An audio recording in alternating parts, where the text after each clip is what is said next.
Good morning and welcome to my channel. As you can see, I've got some new equipment. I've got a microphone here that's much better than what I was doing before, and I've got a couple of cameras set up on the left hand side there to show you some close-ups. So today we're going to cut a balance staff. The balance staff is for that Elgin 21 jewel railroad grade pocket watch that you see on the left hand side. You also see the balance and a couple of balance staffs just below that. These were one of them is the old balance staff that I'll use as a template for cutting the new one. The other one was kind of a shot at trying to get a balance staff that to stake on the balance to, and it was a gentleman who provided that to me, and it was actually the wrong balance staff, so we're going to try to cut a new one. I always say try to cut a new one because sometimes you can cut the whole balance staff and for some reason the measurements are off or something, and you can fail and you got to start all over again. But we're going to go through the whole process this morning. And just above, you'll see a bunch of equipment sitting there, and we're just going to review what that equipment is and a little bit about it and how it's used. And then we're going to go ahead and start cutting the balance staff. I'll have a good close-up on the lathe, a close-up on the balance staff itself, so you can see the process of actually cutting the balance staff. And I'll also review the material I have in the book here. And this material is from the Bulova School of Watchmaking.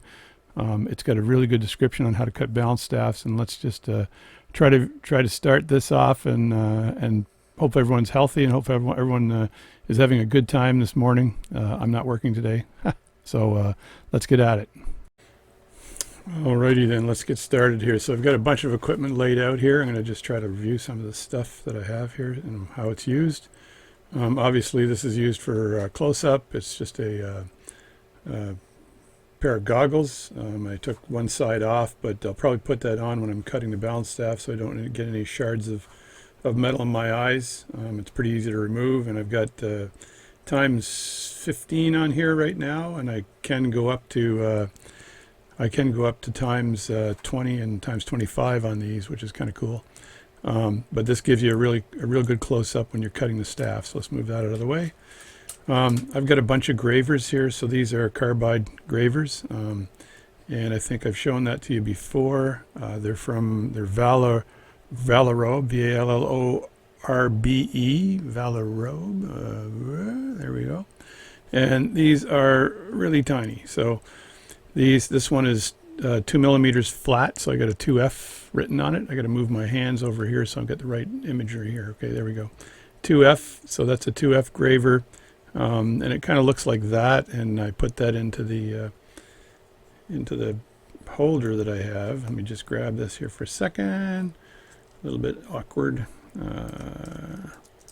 So that sits in like this, like that, and I tighten that up. So that's kind of what you're looking at here. They've got to be sharp, very sharp. So I usually start my work off with the 4F. So I've got 4F over here, so I start my work off with 4F to remove the majority of that first cut of material, and then I go to 2F when it gets kind of close to being complete. And I use the round ones, the 2R and the 4R, usually just the 2R, but I use these when I'm working on the pivot, and I'm trying to get that conic shape on the pivot. So these are very, very good gravers. Like I said, they're carbide, so they don't lose their cut on them. Their low sharpness. So, and I do have a diamond plate. I use a 3000 grit diamond plate to sharpen the ends of these. So I'll probably do that before I start, just to make sure they're all in good condition to start. So move that out of the way. I also have a graver here that I sometimes start with, which is your traditional pointed. It's also carbide, but traditional pointed graver carbide, and I sometimes start my work with this particular graver if I want to just speed up taking off the material, so instead of using the other ones. So it's a toss-up when I do that. So and what do I have here? I guess you got to have a piece of blued steel, so I got some blued steel here, and the diameter of this blued steel is actually the diameter of this balance staff here. So I've got the balance staff here, and I got to make sure that that blued steel, as it shows in the diagram, is just slightly larger, but not much, probably 0.01 millimeters larger than this, so I can make my first cut down to here. So, and what else do I have? Throw that out of the way. I've got a pivoting it's a gauge by Seats, so it's a Seats gauge, and it's got a bunch of jewels in here. And usually when I'm doing this, when I start cutting the pivot down, I'll start somewhere around, I can usually eyeball it down to around 20, so that's 0.20 on the end of the pivot, and then I'll go to 0.19, 0.18. I'll just keep working it until I get to the right size. I think this one is a 0.11 on the end, millimeters. So I'll end up ending at 0.11 millimeters, and with the part in place in the lathe, I'll end up using this to just basically measure it. So I go like this, make sure that pivot's the right size, and then measure it.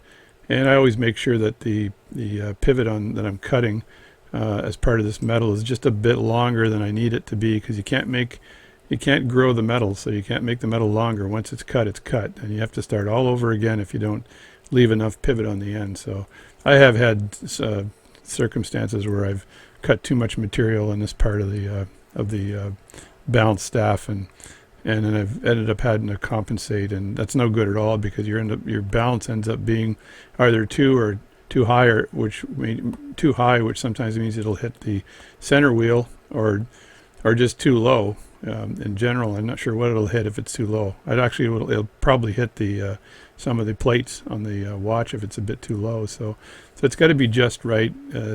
As I said, it's the Goldilocks thing, eh? So it's just a little bit too warm or a little bit too cold. It's a little bit too hard for the bed or whatever. So it's Goldilocks. So you got to make sure Goldilocks is satisfied when you're making your balance staff. So that's the gauge. You got to have one of these. I don't know how you'd cut a balance staff without having a Seats, S-E-I-T-Z, E before I except after T, gauge. And gauge, is gauge spelled right? Jauges, J-A-U-G-E-S. I don't know. Anyway, maybe that's the Swiss spelling or the French spelling. So comes with a nice pocket, but it's from Seats. Those are the guys. I've got my jewel press with these guys. So this is a piece of, I believe it's Arkansas, A-R-K-I-N-S-A-S, like Arkansas, but with an A-S on the end. And this is stone, and I put a little tiny bit of oil on this, and you can just use 0W something oil, fully synthetic, same stuff you could use you use on your lathe. And I put a little bit of oil on this while I work the pivot. So this is all about working the pivot. One of these four sides or four corners is rounded, so I use the flatter side to move the material down, then I go to the rounded side, so I get the conic shape on the pivot on the end, right? So I work that.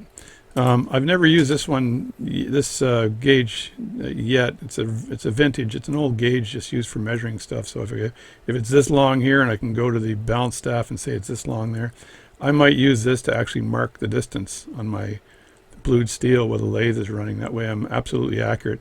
I've usually eyeballed it, so I'm going to see if I can get a little bit more accurate today by using this little, what would we call that today? A compass? I remember when I was a kid, the compass is beep, like that, draw a perfect circle. So I'm going to try to use that compass to do some very accurate measurement. And then this here is priceless. So this is your Duzamine gauge. So a lot of movement on this side and a very little movement on this side. So I use this when I start cutting the pivot. I'll take this gauge, and I'll start when I start removing material from here for the balance itself. I'll use this to grab that material and measure where I need to be. Before I even start, I'll draw a picture of the balance that I've got to cut. I'll take some general measurements. I don't need to be super specific because I'm going to use the parts themselves to gauge how much I need to cut. And then I'll use this gauge to see when I'm getting close. And when I'm getting close and I have to start riding the balance up the metal, then I really don't need this anymore as I do that particular part, right?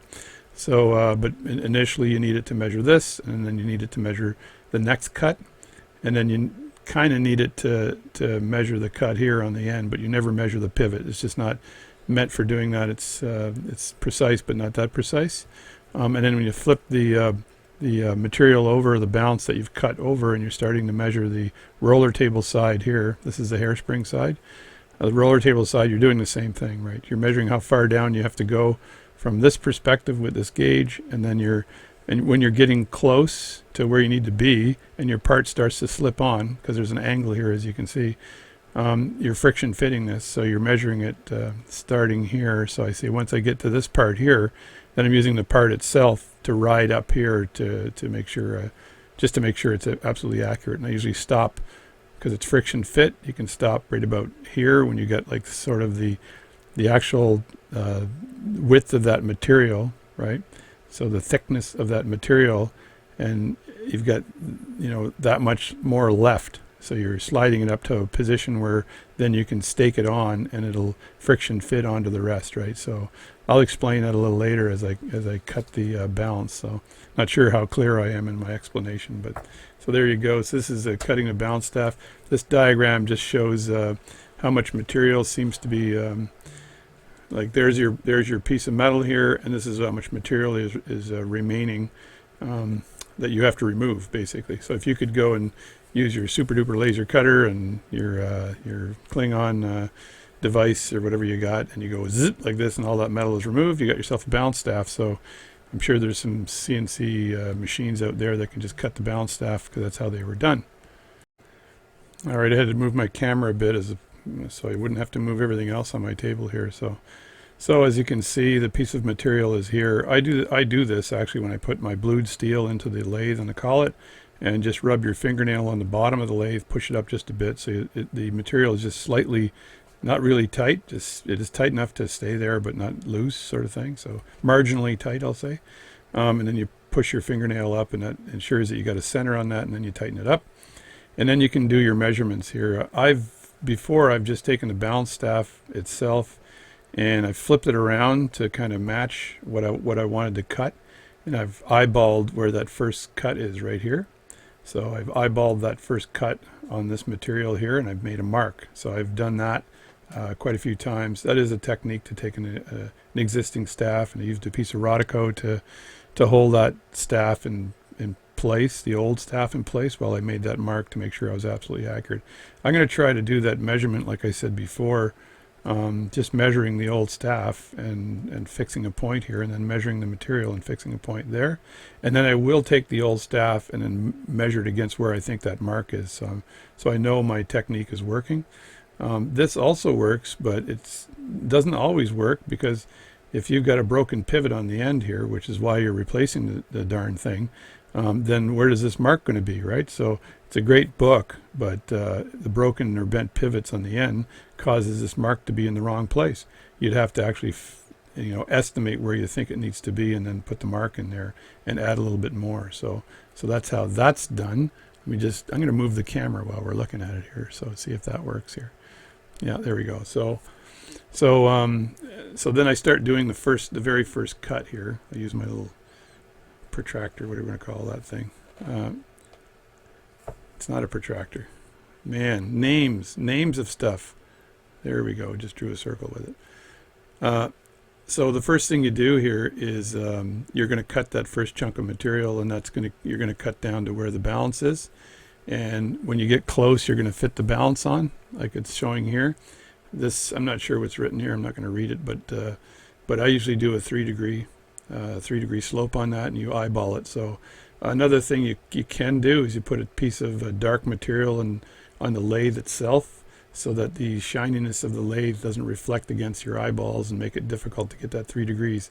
You can eyeball this really close to get rid of any bumps or whatever. So you actually don't want this to be lower than this, because then you don't get the slope to friction fit it. And then you ride this up till it's I'll say the width of the balance, like this. And I think there's another picture on the next page. And then you add a 0.01 millimeters to that. So there we go. Oh, they got 0.02. So they're trying to make me a liar here in this book. So there we go. So you're riding this up to it till it gets to this point here, right? So, and that's 0.02 on an angle. So that's the angle there. So as you cut the angle here, so this balance would work even if you didn't cut this at an angle. It would work if it was flat. So I'm not sure why they cut it back in the day, but they always cut an angle on here. I usually eyeball that angle. It's not absolutely necessary, but it does cut the the table, the part on the bottom to match that roller table properly. So I guess that's why they cut it at an angle so the bottom part can match the roller table. So just figured it out. So there you go. And as you can see in the next diagram, let me move the camera again. We're going to do some camera moving this morning. I'm fitting this on and I'm making a mark. And maybe this is where the 0.01 comes in, because you're making the mark and you're leaving a little tiny bit. There we go, 0.1, not 0.01, 0.1 millimeters. So I'm leaving that on. So this depends on whether your balance is friction fit or is it or do you have to rivet it. So it's not a bad idea to leave a little bit of material, because if you overcut this material and the balance is a little tiny bit loose, you can still rivet it into place. You can still actually use a round stake and then a flat stake to rivet a little bit of material here over that balance, which will snug it into place. So that's one thing you can do if it's friction fit versus riveted. So it's good to check the check that particular watch movement and whether it's friction fit or riveted. Sometimes it's hard to tell, but I've got books that you can usually tell. So there we go. So that the other picture here is showing the 0.1 millimeter that I've left here as the collet shoulder here, and the balance here in the arm and stuff like that. So that's the first cut to fit that balance on. I don't find that cut to be difficult. That's pretty easy to get done. And then I'm as it says in the book here, you want to make sure that that cut is flat. So even this one here, when you cut this here, it's good to undercut the material here, so you're going in this direction to undercut the material. So obviously you can't see that. I got to move that over a bit. You want to undercut that material just a bit for all the cuts. So I'm undercutting this material just a bit so that when I put the balance on, it's not rocking, right? So I'm not sure if the book showed the undercut, but I undercut that too. And in this case, they're cutting for the rivet, so they're cutting the material size and then undercutting just a bit for the rivet. And then you've got the next measurement here is where that shoulder is. And like I said, you can do it this way by taking the old balance, making the mark, like understanding where this point is here, where the pivot is, and then marking it and then going up to where that material is. So the balance would be here and the material would stop right there, and then make that mark. I have to fix that damn watch. It just keeps beeping at 10:30 every morning and pissing me off. Hopefully I've not upset anybody that doesn't like me saying darn. So anyway, that's one way of doing it, and you can flip it around. I actually do this, I think, most of the time to make the mark here. This is not super critical, where this is right here. It can be a little bit plus or minus, as long as it's not too much plus or minus, because you'll take up the material you need for the pivot, or you'll take up the material you need to put the hairspring on. So once you've cut this perfectly, you're going to be sliding the hairspring on, and you're just going to get it sort of halfway up, because the hairspring is kind of a donut with a cut in it, and you're cutting again at about 3-degree angle here to leave enough material for friction fitting the hairspring collet. So that's what you're doing there. So let me rotate this camera again for you, so you get live action camera rotation going on here. So I could always get watches all over the place, right? So just move this out of the way. So now you've got this situation here, and you've got to cut down to the pivot. So you're working on the pivot itself. Again, you got to make sure that you leave enough material on the end here. So as I'm cutting the pivot, I'll leave a bit more. I'll probably leave another third more of material for the pivot, and that way I've got enough to trim it down and make sure that it's absolutely the right size. I'll sometimes actually, when I'm finished the whole staff, I'll leave the pivots a bit long on the end. I'll put that in the J-Cut tool, and then I'll take material off of that pivot. But it's a little trickier to do that. So if you can cut it the first time good, then you're good. So as I said before, once I've cut that pivot to the right size and stuff, I use this stone here, this Arkansas stone, to take the material down, because it's very difficult to take it down with a file. I do have a file I've used to go down to a certain level, but I find the stone here removes material really well. So that's good. And as you can see, oh, there's that stupid alarm again. I'm just too lazy to go in there, put my eyepiece on, and figure out what this watch is telling me. So, and just in case you're super curious, this is the watch that's causing the problem. So it's a Shark 2, Freestyle Shark 2. I have the Freestyle Shark 1 as well, which is, I bought this years ago. It's kind of a cool, watch. So there it is there. Had a guy in Cuba offer me his teeth, his golden teeth for this watch. So it's nicely styled and everything. So there's a squirrel moment for you, an aside. So anyway, as it says here, a third of that pivot, that's the flat part of the pivot, and then 2/3 of it is the rounded or conic shaped part of the pivot. So that's where I use my rounded 2mm graver. So if you need to know where to get these gravers, I can probably find out and tell you. So once you buy these things, though, they last forever. So that's the 2mm, 2 round I put on there. So the 2 round graver. So I use that for the final cut to trim that down. I get pretty darn close to the right size, like 0.11 millimeters for the end there. So let's just flip this again and see if there's any surprises. You do have to flip there's showing the polishing of the pivot here. So down here. So I don't think you have to undercut. This is showing an undercut as well, but I think it is anyway. But you don't really need to undercut this, but you can finalize this part here. And this is actually done so when you have, this is usually the upper pivot. Well, it is in this case the upper pivot, but you're doing this to, if you've got oil on here and you oil that jewel and the oil rides down here, it'll get caught in here and won't ride down into your hairspring, which is going to be a whole other day, right? So if you get oil in your hairspring, not a good thing. On the other side, I've seen a lot of balance staffs that don't have that. They just basically have the pivot as a block, or they just come down and they build the pivot, right? So, but this is specifically so you don't get that oil into the hairspring. If you get oil into the roller table or into the impulse jewel and stuff, it's not good either, but it's probably not as bad as if you get it into that hairspring, because that hairspring is not going to work properly. I've cleaned a few hairsprings recently in lighter fluid just to get rid of the oil that's caused the hairspring to be short and the watch to run really fast. So there's a picture of a file that you can use. I have one of those files. I should bring that out in a second and show it to you. But you can use the file as well to work on the, it's called a pivot file. So you can use the file, and mine has got a file on one side and burnishing on the other. So it's a metal that's got lines on it, but it doesn't have the filing material on it. So, or it's not built for filing anyway. So that's what you do there. So iron to slip some of the stuff. Anyway, that's that. And then the next thing, I'm not sure if they flip it around in this document, but yeah, this is it flipped around. So anyway, you get another collet and you try to grab where that balance, the material for the balance is, right? So, which is sort of right there. It's showing it right there, right? Which means the hairspring part is kind of inside your collet as well as the upper pivot, right? So in the balance staff, you want that to ride here.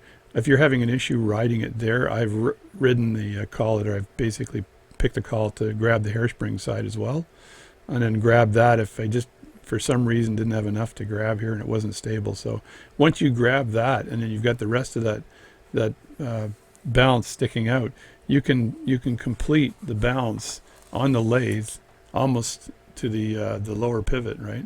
So, and this is showing some pictures of that, I believe. Yeah. So your that's your staff sample. Buddy boy here has the he's trying to figure out the width of that. I usually measure that first, so I know how what the distance is here.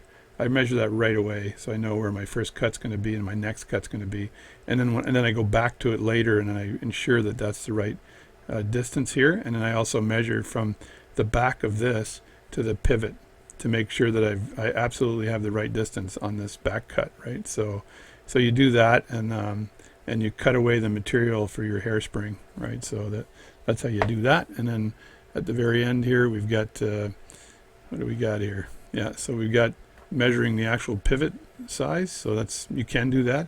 Usually it's only one side of that bounce staff that's where it has a pivot broken off. So the other side, you can use, because the pivots that are on either side are exactly the same distance. So, but just make sure you get the measurements right. And again, don't leave yourself short on the pivot, because you can remove metal, but you can't put it back. So you're kind of screwed if you do that. So, and the conic shape, make sure you get a good conic shape. 1/3 is flat, and 2/3 has the cone on it, right? So, and it's pretty easy to cut this kind of indent here that you need for the oil, so to make sure the oil doesn't drop down. So there's probably a name for that. And this is the other side of the pivot, I think, that you're cutting. So in this case, they're not cutting the cone, or are they? Or are they?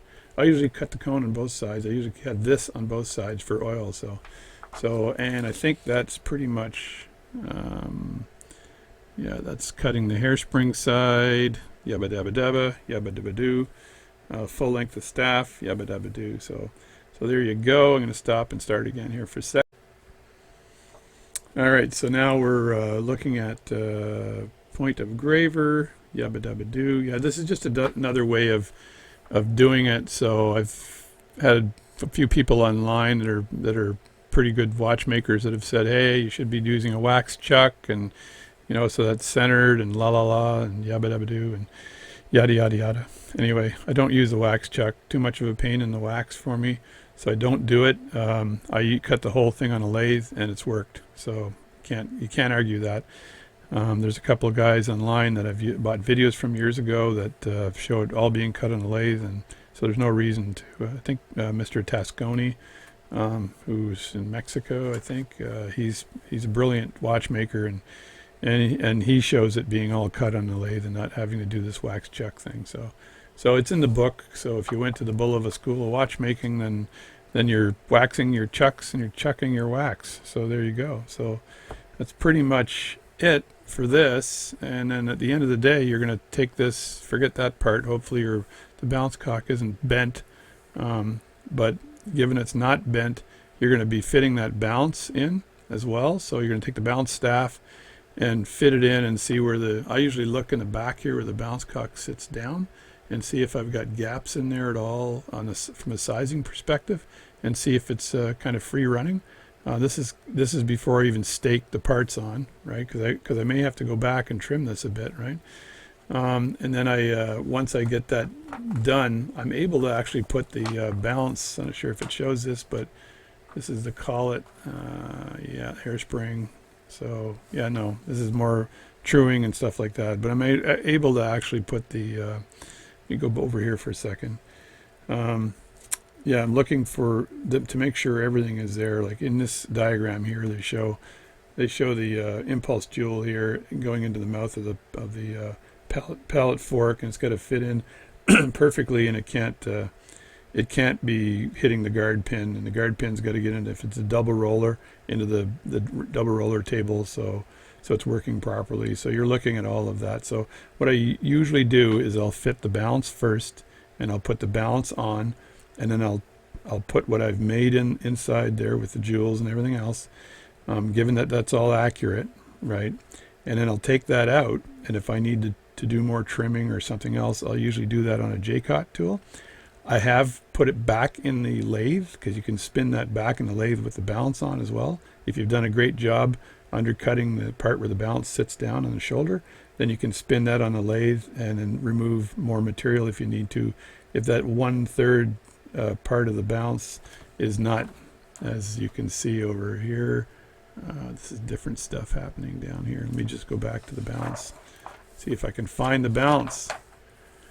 Yeah, there's one there. So if this part here, the 1/3 here, isn't flat enough, right, it's going to rub against the jewel that it's going into, and you may need to remove more material here. So if you got too much of a cone on this side and your 1/3 isn't flat, then you're going to have issues. That's one reason you're going to have to remove more material.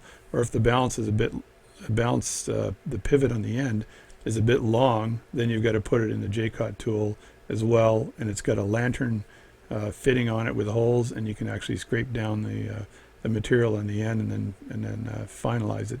And I made a video on using the J-Cot tool as well, and how that's done. So I usually try to get most of this done in the lathe, and if I'm lucky, it all works. If I'm not lucky, I end up having to do some fine tuning on the J-Cot tool, which allows you to get up close and control it really well.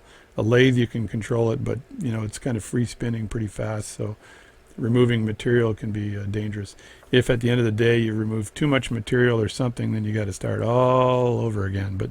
But that's good training. So I haven't cut a balance staff in a couple of months, so this could be interesting. So we'll see if I screw this up or not. Anyway, that's the information I have for this morning. So far, I've got like I said, I've got the movement over here, and I got a hairy arm in the way. So let me just use one of my pointers. There we go. There's a pointer. So that's the 21 joule Elgin movement, and the balance is here, and the broken balance staff is in there as well that I'll use. And I put a piece of Rodico in there because I usually stick it to the Rodico, and I keep the balance and the balance staff and the Rodico in a little tiny jar, so I don't lose those parts as I'm cutting the staff. So now I'm going to set up the lathe and move my cameras around so we're all ready to start the activity. Get my piece of blued steel, make sure this is the right diameter, and I don't need something bigger. If I need something smaller, it's not as bad because I can cut this down, but that just means I'm removing more material. I'll take this as well, and I'll put the balance down beside this, and I'll mark where the whole balance would be, and then I'll leave extra materials so I can actually put this into the lathe. So I'll leave probably another, say,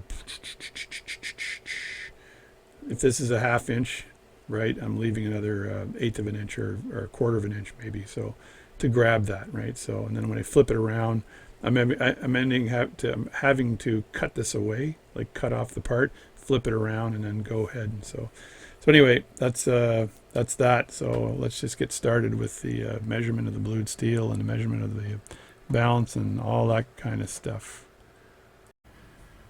All right, here's my watch movement here, and there's my balance. So just take that little guy out here. So that's my balance. Actually, don't need to do anything with this now because I don't need to measure the hole or any of that. So what I need to do, these are the two balance staffs that were part of this watch. Well, one of them was part of the watch, the other one wasn't. So I believe this is the older one. Let me get close here. Let me get close and dirty on this. So, yeah. So this is the old balance staff right here. So, and I'll just smush that onto the Rodico. And here I've got the different parts I'm going to need to fit that on. So I'm going to need the roller table later on. It's I think it's a single roller. No, actually it's a double roller. So the bottom half of that Rodico already has a roller table stuck on it. So it's a double roller on that. So I think I'll get myself a different piece of Rodico, or just remove the double roller. There we go. So it's a double roller. So I'm fitting the other roller first, right, and then I'm punching the double part on after. So it's going to be a little trickier with the double roller, by the way. So that other balance staff was the new one that's not the right size. So and again, like I said, if all this fails, the gentleman I'm doing this for has got lots of confidence in me, so I usually don't have as much confidence in myself. So there's the hairspring on the bottom as well that I use to fit that on. So I'll use the balance, the hairspring, and the rollers as I cut away the part. So let me just move this out of the way. I got, again, the world's dirtiest mat. I need to clean this mat up. So I don't use it for watch work. I use it for pocket watch work, but eventually you need this mat to be clean. So there we go. So I've got that part here, so I can take my 12 gauge, which means 12 measurements, I think, in French. So 12 is 12, 11, 13, 14, whatever. Anyway, so there's my part. So I'll take my 12 gauge and I'll just measure the width of the diameter rather of this part here and see what this reading is. So I'm measuring the widest part of this watch, and it looks like it's around 15. So 15 on the gauge, which means again the measurements on here: 1 millimeter, 2 millimeters, 3, 4, 5. So 1.5 or 1.6. So I'll go for 1.6 because it's kind of between the two. So when I look at the just move this out of the way for a sec here. Hope this is still so when I look at the gauge here, there's the gauge.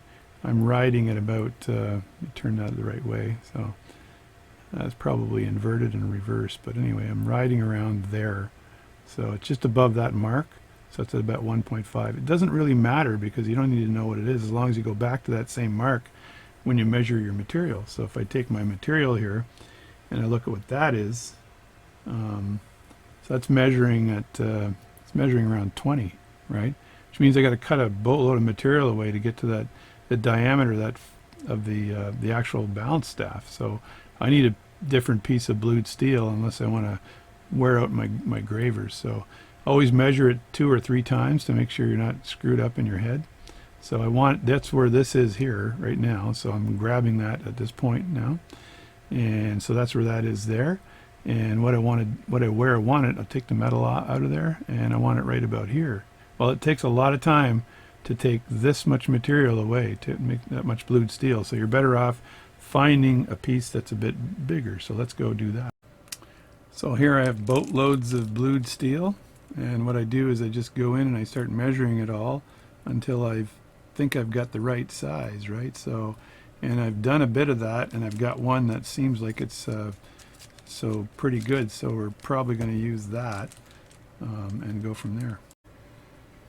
Alrighty then, so this is on my lap right now, and I've got a whack of blued steel here. Put a rubber band around this one because I think I was going to use it again and to mark it. I got some other chunks of metal here that I use for other things, but I kind of keep some of my metal in here, not all of it, so I've got more than this available. So the next thing I got to do, so I found the right blued steel here. So this one here, when I put it in the gauge and I measure it, I go like that, and I measure it, and I go to the end here, and the end shows it at exactly the right diameter. So it's 1.6, whatever. So it's 6 steps up, so 10, 20, so it's at 16, right? So it's perfect. Made in England, what do you know, eh? So that's perfect, measured like that, and it's gonna, that's the widest diameter I have on that balance staff. So I'll take this piece of material and put the balance against that and determine how much I got to cut. But before I do that, I just want to figure out what collet I need. So obviously I'm missing a collet here. I got some bonus collets up on this side here. I got some other collets, but and I got a die here that I use. So anyway, what I do is just typically I keep that cut. So 1.6 should be right here. This should be the right collet right there because it says 16 here. And I go like that. Well, that's too tight. You don't want it too tight. No, it's not too tight, so that's perfect. So there we go. And if I look at 15 and try to put it in 15, it ain't gonna fit. So that's not a 15, and 17 is way too loose. Way too loose. So again, more Goldilocks in the 3 collets. So this is just right. So there we go. It's got to be not snug when you put it in, because you don't want the collet, the spring metal and the collet widening at all. And you don't want it to be too loose because you've only got so much movement of that collet to grab that. So if I just do it with my fingers and press in on it, I know it's there, it's tight now. So that's good. So there's the collet I need for the cut. So I can cut 99% of this part, or 97.2% of the part with this collet, or 95% of the part with this collet. So anyway, so I know that so the next thing I got to do is actually measure where I need to cut, make the cut to take the material off. Some people, I'm not sure who does this, but some people actually leave the whole thing in the lathe like that and spin it like that. That will cause problems because this may start warbling and it might cause this to actually move. So you can't really have a good piece of metal unless you get the right piece in. So, and you want to put it, when you're putting it in the collet, let me grab my tweezers here.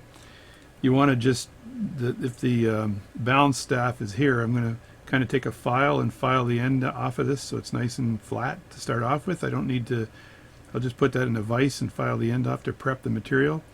And then I'll measure the balance staff here. And if the balance staff were to end, say right halfway, right there, then I would back this off a bit and I'd have the part sort of like this. So the balance staff would end there.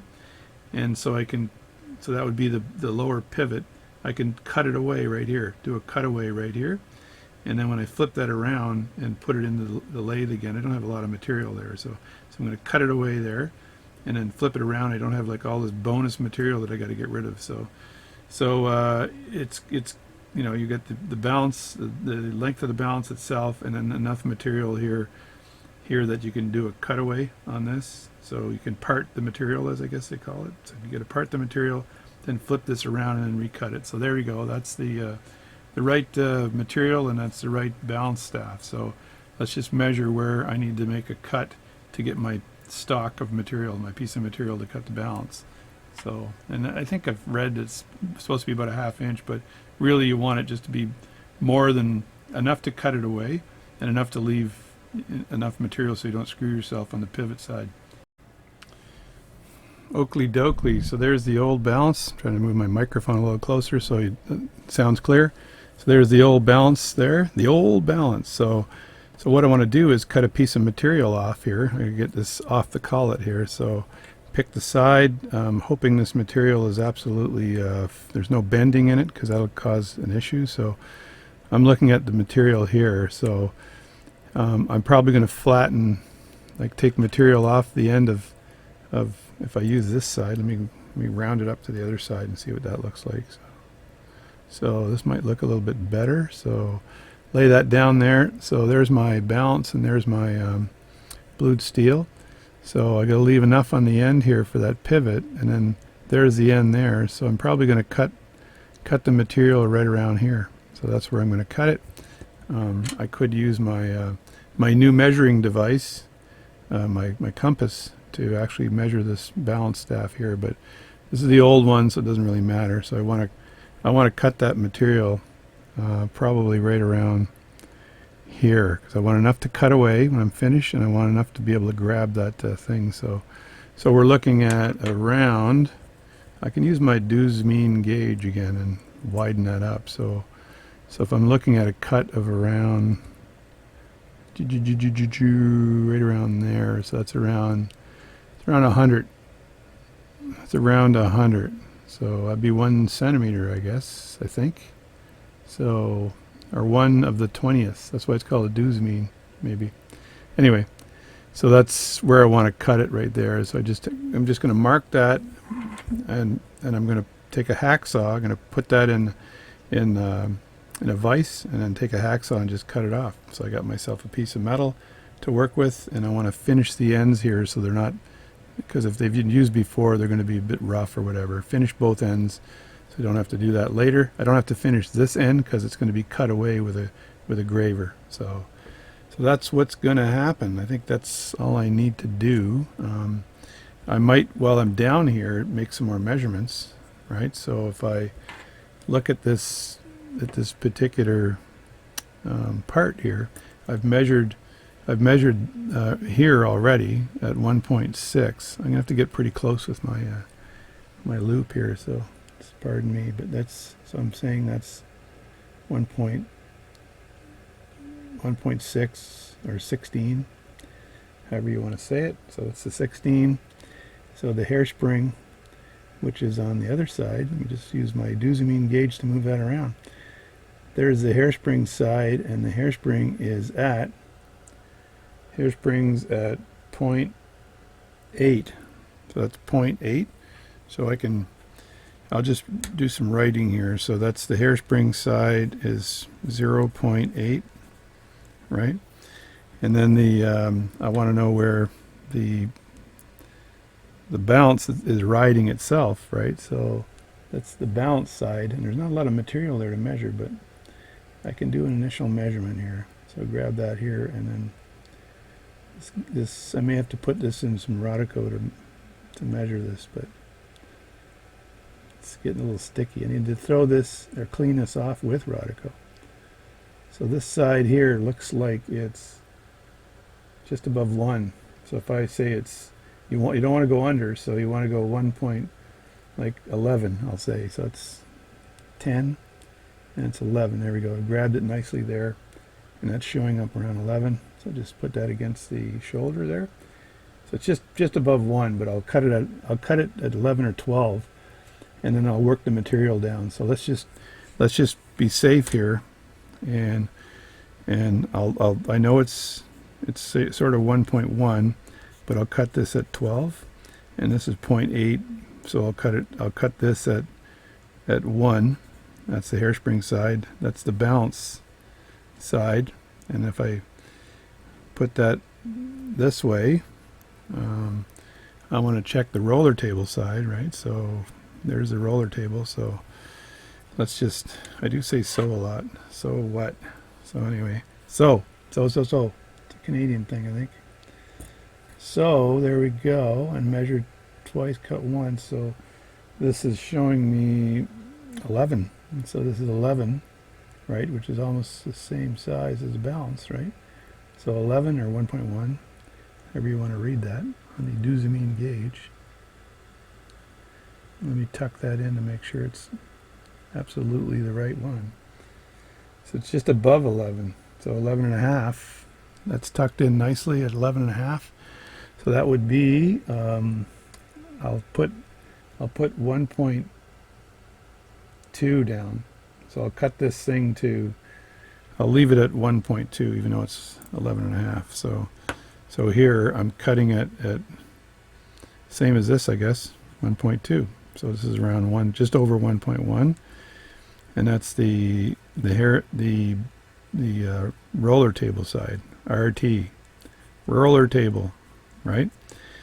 And then the final part, I'm not sure how I do this one, but it's a double roller, so that other part of that roller table needs to be on there, and that's on the very end of this. So I got to make sure I don't take too much material away on this side here to get the back end of that roller on. And that roller table is riding on the, I think it's riding on the pivot side here.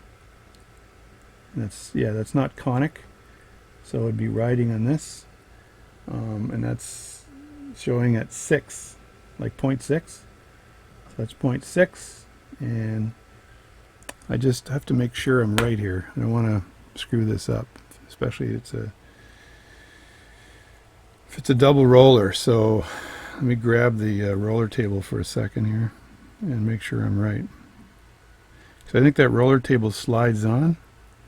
There's a roller table there, and it slides on, but then there's like a gap, and then the double roller part sits on the end of this part here. I'll look that up to make sure I'm accurate, but if I look at the this part here, right, then that should fit on the end. And you can see the difference in the size of the two holes. So one hole is massive. This other hole is made to fit on the end of this. So if the roller table is this, and I said that other one was 0.6, that's where this fits on the end. So so it doesn't leave a lot of space, does it? It's pretty tight. So that's 0.6. This is going to be tricky. Anyway, let me put the roller table back. I'm probably going to have to re-shellac this impulse jewel, by the way, because somebody did a really shitty job on this. So it's looking really crappy. So I'll probably re-shellac that because it's not good. Anyway, that's it. So it's 0.6. So let me put that measurement down. So I'll say that's the double RT, and that would be at 0.6. So I'll make sure I cut that at like 0.7 or something, so I leave enough material. And that means when I cut for the roller table, I can't go below 0.7 as I ride the roller table up. Otherwise I'm taking too much material off and I won't get the double roller on. So the watch will still work without the double roller on, by the way, but that just protects it as the guard pin goes in there from over banking. So I think I'm right there. So that's it. So those are my measurements now. So I'm good as gold. I know what kind of cutting I need to do. That's the cutting. So I think that's pretty much it for this part. Okay, I've made all my measurements. As you can see in the bottom, I've got the main measurement here is for the balance, the first cut I need to make, and then I need to cut for the hairspring on the end. So do the balance, do the hairspring, fit the part, and then the roller table, and then the double part of the roller table. I'm not sure what that's called, but the secondary part of the roller table. And those were my measurements, as I said before, but because I'm friction fitting these parts on, probably including the balance, I'll cut them a bit bigger than the measurement, so I don't end up screwing myself. So my initial cuts will be here, even though these are pretty much the measurements I need. So, and as you can see here, I'll be still using the Duzamine gauge. There's my material, my collet, and my parts I need to fit on as I build this up. And so let's get started cutting this. Actually, it's lunchtime, so I'm gonna go get something to eat and then come back. Oh yeah, food! I don't want to be dizzy and then fall into the lathe and then grind my nose down to nothing. So we'll see you in one millisecond. Although it'll be probably about an hour for me. All right, here I'm just trying to take that piece of stock material, and then I'm going to cut the right size stock off of this. So it's I just use a vise that I have that I use for drilling, and there's my Duzamine gauge, and I measured I think 100 before, so I kind of know how long the stock material needs to be. But you know, you can kind of eyeball it once you put the part next to the stock material, and then you can figure out how long it needs to be in the lathe. So I'm just adjusting it there by pulling it out just a bit more.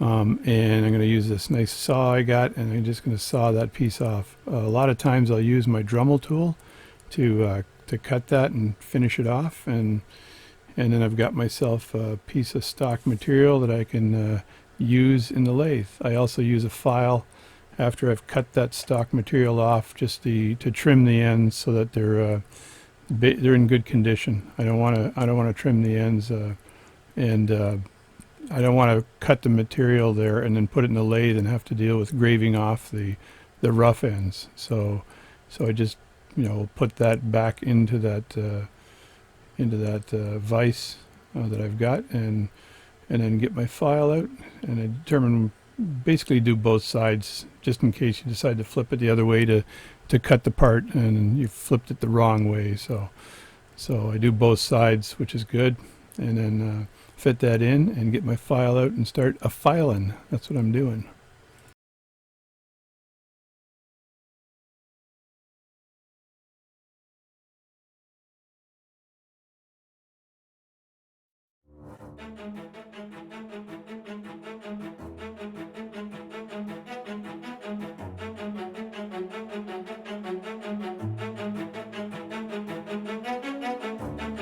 Right, there we go. I got my pieces prepped now, so I can get that all set up in the lathe. And I think I'll record that too, just to show you how I set it up in the lathe to get ready.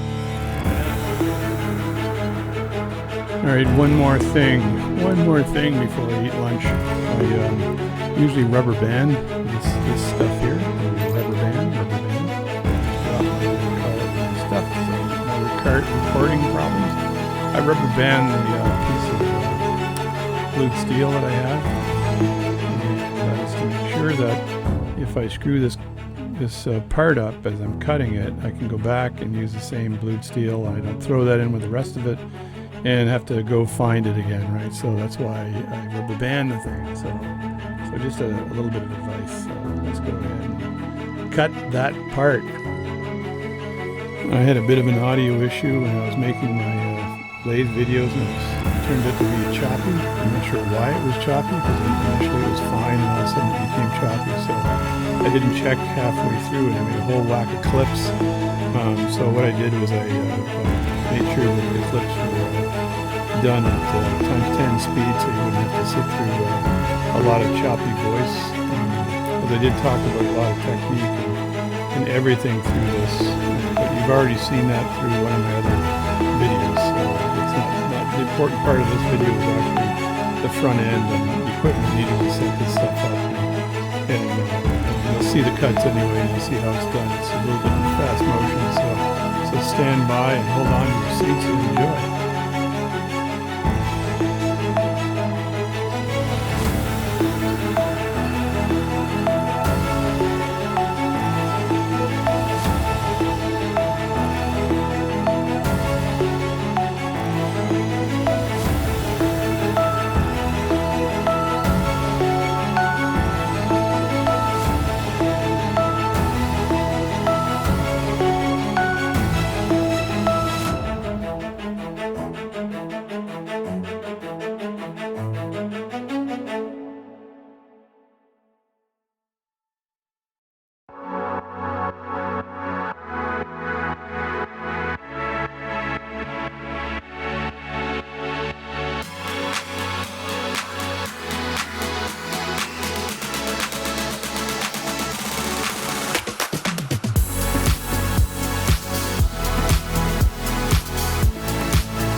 I finished the front end of the pivot, and I finished the polishing of the pivot to 12 or 0.12 millimeters. Now I'm just working on the back end of that pivot to just to prep it, and I got to flip the balance staff around as well to work on the other side. So I'm going to do that in part 2, and I'm going to make sure all the audio is working correctly in part 2, and maybe test as I go along, so we can do the commentary as well, because some of you guys like my commentary. So that's it. Hope you enjoyed this very fast motion video on cutting this balance staff. I'm not sure if I learned anything other than take your time, and I've shown you how to do that in other videos, so enjoy this one. A lot of setup stuff in this one. Take care.